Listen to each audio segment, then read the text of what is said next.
بسم اللہ الرحمن الرحیم۔ غزوہ موتا کا قصہ۔ حضور اکرم صلی اللہ علیہ وسلم نے مختلف بادشاہوں کے پاس تبلیغی دعوت نامے ارسال فرمائے تھے۔ ان میں ایک خط حارث ابن عمیر ازدی رضی اللہ تعالیٰ عنہ کے ہاتھ بصرہ کے بادشاہ کے پاس بھی بھیجا تھا۔ جب یہ موتا پہنچے تو شرحبیل غسانی نے، جو قیصر کے حکام میں سے ایک شخص تھا، ان کو قتل کر دیا۔ قاصدوں کا قتل کسی کے نزدیک بھی پسندیدہ نہیں۔ حضور اکرم صلی اللہ علیہ وسلم کو یہ بات بہت گراں گزری اور آپ صلی اللہ علیہ وسلم نے 3000 کا ایک لشکر تجویز فرما کر زید بن حارثہ رضی اللہ تعالیٰ عنہ کو ان پر امیر مقرر فرمایا اور ارشاد فرمایا کہ اگر یہ شہید ہو جائے تو جعفر ابن ابی طالب امیر بنائے جائیں، وہ بھی شہید ہو جائیں تو عبداللہ ابن رواحہ رضی اللہ تعالیٰ عنہ امیر ہوں، وہ بھی شہید ہو جائے تو پھر مسلمان جس کو دل چاہے امیر بنا لیں۔ ایک یہودی اس گفتگو کو سن رہا تھا۔ اس نے کہا کہ یہ تینوں تو ضرور شہید ہوں گے، پہلے انبیاء کی اس قسم کے کلام کا یہی مطلب ہوتا ہے۔ حضور اکرم صلی اللہ علیہ وسلم نے ایک سفید جھنڈا بنا کر حضرت زید رضی اللہ تعالیٰ عنہ کے حوالے فرمایا اور خود مع ایک جماعت کے ان حضرات کو رخصت فرمانے تشریف لے گئے۔ شہر کے باہر جب پہنچانے والے واپس آنے لگے تو ان مجاہدین کے لیے دعا کی کہ حق تعالی شانہ تم کو سلامتی کے ساتھ، کامیابی کے ساتھ واپس لائے اور ہر قسم کی برائی سے محفوظ رکھے۔ حضرت عبداللہ ابن رواحہ رضی اللہ تعالیٰ عنہ نے اس کے جواب میں 3 شعر پڑھے، جن کا مطلب یہ تھا کہ میں تو اپنے رب سے گناہوں کی مغفرت چاہتا ہوں اور یہ چاہتا ہوں کہ ایک ایسی تلوار ہو جس سے میرے خون کے فوارے چھوٹنے لگے، یا ایسا برچھا ہو جو آنتوں اور کلیجے کو چیرتا ہوا نکل جائے، اور جب لوگ میری قبر پر گزریں تو یہ کہیں کہ اللہ تجھ غازی کو رشید اور کامیاب کرے۔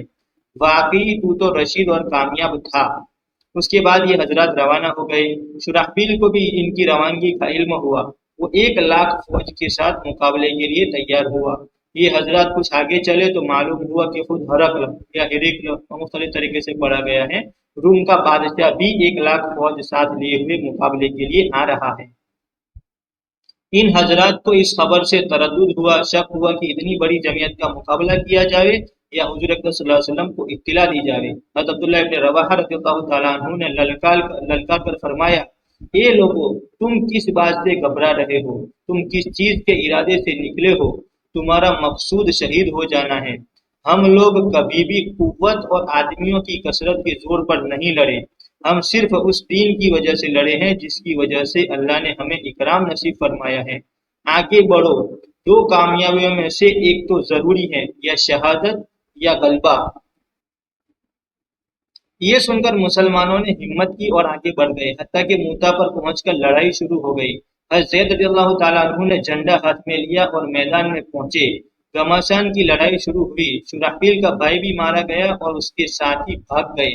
خود شرحبیل بھی بھاگ کر ایک قلعے میں چھپ گیا اور ہرقل کے پاس مدد کے لیے آدمی بھیجا۔ اس نے تقریباً 2,00,000 فوج بھیجی اور لڑائی زور سے ہوتی رہی۔ حضرت زید رضی اللہ تعالیٰ عنہ شہید ہوئے تو حضرت جعفر رضی اللہ تعالیٰ عنہ نے جھنڈا لیا اور اپنے گھوڑے کے خود ہی پاؤں کاٹ دیے تاکہ واپسی کا خیال بھی دل میں نہ آئے، اور چند اشعار پڑھے جن کا ترجمہ یہ ہے، اے لوگو، کیا ہی اچھی ہے جنت اور کیا ہی اچھا ہے اس کا قریب ہونا، کتنی بہترین چیز ہے اور کتنا ٹھنڈا ہے اس کا پانی، اور ملک روم کے لوگوں پر عذاب کا وقت آ گیا، مجھ پر بھی لازم ہے کہ ان کو ماروں۔ یہ اشعار پڑھے اور اپنے گھوڑے کے پاؤں خود ہی کاٹ چکے تھے کہ واپسی کا خیال بھی دل میں نہ آئے، اور تلوار لے کر کافروں کے مجمع میں گھس گئے۔ امیر ہونے کی وجہ سے جھنڈا بھی انہی کے پاس تھا۔ اول جھنڈا دائیں ہاتھ میں لیا، کافروں نے دائیں ہاتھ کاٹ دیا کہ جھنڈا گر جائے، انہوں نے فوراً بائیں ہاتھ میں لیا، انہوں نے وہ بھی کاٹا، یعنی کافروں نے، تو انہوں نے دونوں بازوؤں سے اس کو تھاما اور منہ سے مضبوط پکڑ لیا۔ ایک شخص نے پیچھے سے ان کے 2 ٹکڑے کر دیے جس سے یہ گر پڑے۔ اس وقت ان کی عمر 33 سال کی تھی۔ حضرت عبداللہ بن عمر رضی اللہ تعالیٰ عنہ کہتے ہیں کہ ہم نے بعد میں نعشوں میں سے حضرت جعفر رضی اللہ تعالیٰ عنہ کو جب اٹھایا تو ان کے بدن کے اگلے حصے میں 90 زخم تھے۔ جب یہ شہید ہو گئے تو لوگوں نے عبداللہ بن رواحہ رضی اللہ تعالیٰ عنہ کو آواز دی۔ وہ لشکر کے ایک کونے میں گوشت کا ٹکڑا کھا رہے تھے کہ 3 دن سے کچھ چکھنے کو بھی نہ ملا تھا۔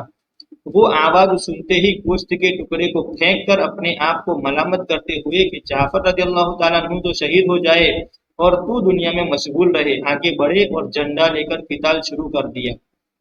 انگلی میں زخم آیا، وہ لٹک گئی، تو انہوں نے پاؤں سے اس کٹی ہوئی انگلی کو دبا کر ہاتھ کھینچا تو وہ کٹی ہوئی انگلی الگ ہو گئی، اس کو پھینک دیا اور آگے بڑھے۔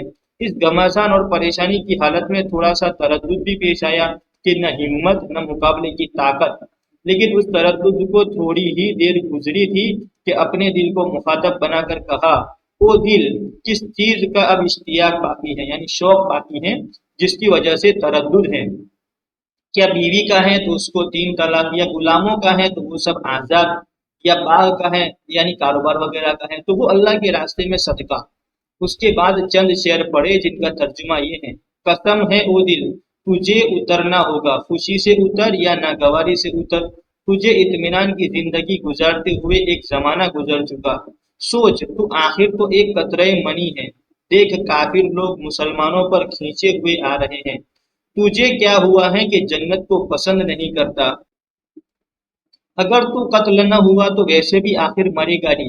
اس کے بعد گھوڑے سے اترے، ان کے چچا زاد بھائی گوشت کا ایک ٹکڑا لائے کہ ذرا سا کھا لو، کمر سیدھی کر لو، کئی دن سے کچھ نہیں کھایا۔ انہوں نے لے لیا، اتنے میں ایک جانب سے ہلے کی آواز آئی، اس کو پھینک دیا اور تلوار لے کر جماعت میں گھس گئے اور شہید ہونے تک تلوار چلاتے رہے۔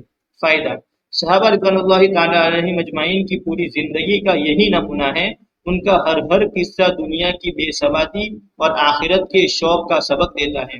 صحابہ کرام رضوان اللہ تعالی علیہ مجمعین کا تو پوچھنا ہی کیا، تابعین پر بھی یہی رنگ چڑھا ہوا تھا۔ ایک قصے پر اس باب کو ختم کرتا ہوں جو دوسرے رنگ کا ہے۔ دشمن سے مقابلے کے نمونے تو آپ دیکھ ہی چکے ہیں، اب حکومت کے سامنے کا منظر بھی دیکھ لیجئے۔ آگے جو قصہ آ رہا ہے اس کے بارے میں بات فرما رہے ہیں۔